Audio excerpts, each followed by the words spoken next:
ಶಿವಮೊಗ್ಗದಲ್ಲಿ ಬಾಲಕನ ಕೊಲೆಯಾದಂತಹ ಪ್ರಕರಣ ಸಂಬಂಧ ಗಾಂಜಾ ನಶೆಯಲ್ಲಿಯೇ ಬಾಲಕನ ಹತ್ಯೆಯನ್ನ ಮಾಡಲಾಯ್ತಾ ಹೀಗೊಂದು ಪ್ರಶ್ನೆ ಎದುರಾಗಿದೆ. ಶಿವಮೊಗ್ಗದಲ್ಲಿ ಎಸ್ಎಸ್ಎಲ್ಸಿ ವಿದ್ಯಾರ್ಥಿ ಹತ್ಯೆ ಹಿಂದೆ ಗಾಂಜಾ ನಶೆಯಿಂದಲೇ ನಡೀತಾ ಬಾಲಕನ ಕೊಲೆ ಮಾಡಿದ ಅಪ್ರಾಪ್ತರು ಗಾಂಜಾ ನಶೆಯಲ್ಲಿದ್ದರೆಂಬ ಮಾಹಿತಿ ಇದೀಗ ಲಭ್ಯವಾಗಿದೆ. ಪಬ್ಲಿಕ್ ಟಿವಿಗೆ ಪೊಲೀಸ್ ಉನ್ನತ ಮೂಲಗಳು ಕೊಟ್ಟಿರತಕ್ಕಂತಹ ಮಾಹಿತಿ ಆಧಾರದ ಮೇಲೆ ಈ ವರದಿ. ಸದ್ಯ ಬಂಧಿತ ಅಪ್ರಾಪ್ತರನ್ನ ವೈದ್ಯಕೀಯ ಪರೀಕ್ಷೆಗೆ ಒಳಪಡಿಸಿದ್ದಾರೆ ಪೊಲೀಸರು. ನಿನ್ನೆ ಸಂಕೇತ್ನನ್ನ ಹಲ್ಲೆ ಮಾಡಿ ಹತ್ಯೆಗೈದಿದ್ದಂತಹ ಮುಸ್ಲಿಂ ಯುವಕರ ಪಡೆ. ಅದಾದ ನಂತರದಲ್ಲಿ ಅವರುಗಳನ್ನ ವಶಕ್ಕೆ ಪಡ್ಕೊಂಡಿದ್ದಂತಹ ಪೊಲೀಸರು ಮೆಡಿಕಲ್ ಟೆಸ್ಟ್ಗೆ ಒಳಪಡಿಸಿದಾಗ ಗಾಂಜಾ ಮತ್ತಿನಲ್ಲಿ ಇದ್ರು. ಆ ಹಿನ್ನೆಲೆಯಲ್ಲೇ ಈ ಘಟನೆ ಸಂಭವಿಸಿರೋದು ಅನ್ನುವಂಥದ್ದು ಮೇಲ್ನೋಟಕ್ಕೆ ಗೊತ್ತಾಗ್ತಾ ಇದೆ. ಮೆಡಿಕಲ್ ರಿಪೋರ್ಟ್ ಬಂದ ನಂತರದಲ್ಲಿ ಇದು ಕನ್ಫರ್ಮ್ ಆಗುತ್ತೆ. ಸದ್ಯ ಪೊಲೀಸ್ ಉನ್ನತ ಮೂಲಗಳಿಂದ ಸಿಕ್ಕಿರ್ತಕ್ಕಂತಹ ಮಾಹಿತಿ ಇದು.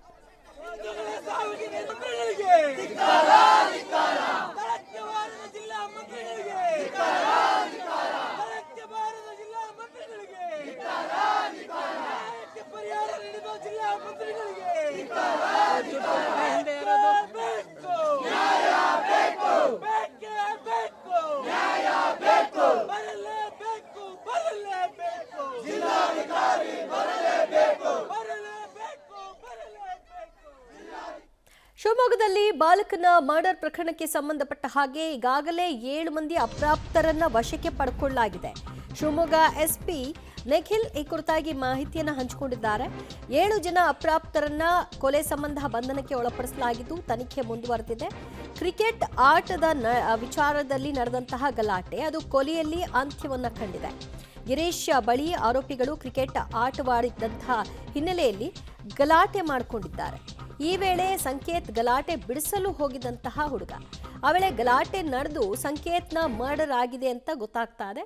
ಕೈಯಲ್ಲಿ ಗುದ್ದಿ ಹಲ್ಲೆ ಮಾಡಿದ್ದಾರೆ. ಆ ಹಿನ್ನೆಲೆಯಲ್ಲಿ ಸಾವಾಗಿದೆ.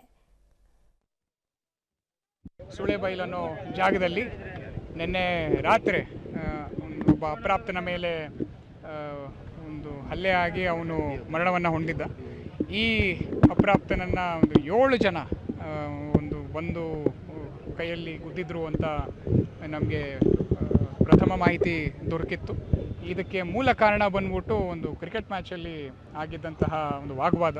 ಆ ವಾಗ್ವಾದ ಮೇರೆಗೆ ಮತ್ತೊಬ್ಬ ಅಪ್ರಾಪ್ತನನ್ನು ಈ ವಿಚಾರವಾಗಿ ಕೇಳೋಕ್ಕೆ ಬಂದಾಗ ಇವತ್ತು ಯಾರು ತೀರ್ಕೊಂಡಿದ್ದಾನೆ ಆ ಅಪ್ರಾಪ್ತನನ್ನು ಕರ್ಕೊಂಡು ಹೋಗಿ ಅವರು ಅಲ್ಲೇ ಮಾತಾಡಬೇಕಾದ್ರೆ ಇವನು ಬಿಡಿಸೋದಕ್ಕೆ ಹೋದಾಗ ಇವನಿಗೂ ಏಟು ಬಿದ್ದಿದೆ. ಆ ಏಟಿನ ಅನುಸಾರ ಅವನು ಅಲ್ಲೇ ಇಮಿಡಿಯೇಟಾಗಿ ಕುಸಿದು ಬಿದ್ದಿದ್ದಾನೆ.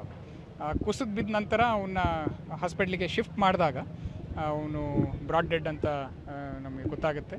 ಈ ನಿಟ್ಟಿನಲ್ಲೇ ನಾವು ನಿನ್ನೆ ರಾತ್ರಿಯೇ 7 ಜನ ಆರೋಪಿತರನ್ನು ಕ್ರಿಕೆಟ್ ಆಟದ ಹಿನ್ನೆಲೆಯಲ್ಲಿ ಸಣ್ಣ ಗಲಾಟೆ ಏರ್ಪಟ್ಟಿದೆ. ಗಲಾಟೆ ಅದು ವಿಕೋಪಕ್ಕೆ ಹೋಗ್ತಿದ್ದ ಹಾಗ ಸಂಕೇತ್ ಬಂದು ಅದನ್ನು ಬಿಡಿಸಲಿಕ್ಕೆ ಪ್ರಯತ್ನಿಸಿದ್ದಾನೆ. ಆ ಸಂದರ್ಭ ಆ ಕೋಪ ಎಲ್ಲವೂ ಕೂಡ ಸಂಕೇತ್ನ ಕಡೆಗೆ ತಿರುಗಿದೆ. ಹಾಗಾಗಿ ಯುವಕರು ಆತನನ್ನು ಗುದ್ದಿ ಹತ್ಯೆ ಮಾಡಿದ್ದಾರೆ ಅನ್ನುವಂತಹ ಮಾಹಿತಿಯನ್ನು ಹಂಚಿಕೊಂಡಿದ್ದಾರೆ. ಘಟನೆಗೆ ಸಂಬಂಧಪಟ್ಟ 7 ಮಂದಿ ಅಪ್ರಾಪ್ತ ಆರೋಪಿಗಳನ್ನು ಈಗಾಗಲೇ ವಶಕ್ಕೆ ಪಡ್ಕೊಳ್ಳಲಾಗಿದೆ. ವಿಚಾರಣೆಯ ಹಂತದಲ್ಲಿ ಗಲಾಟೆಗೆ ಕಾರಣ ಏನು ಅನ್ನೋದು ಕೂಡ ಗೊತ್ತಾಗಿದೆ. ಆದರೆ ಇದಕ್ಕೆ ಇನ್ನೊಂದು ಟ್ವಿಸ್ಟ್ ಎಂಬಂತೆ ಗಾಂಜಾ ಮತ್ತಿನಿಂದಲೇ ಘಟನೆ ಸಂಭವಿಸಿರಬಹುದು ಅಂತ ಕೂಡ ಹೇಳಲಾಗ್ತಾ ಇದೆ.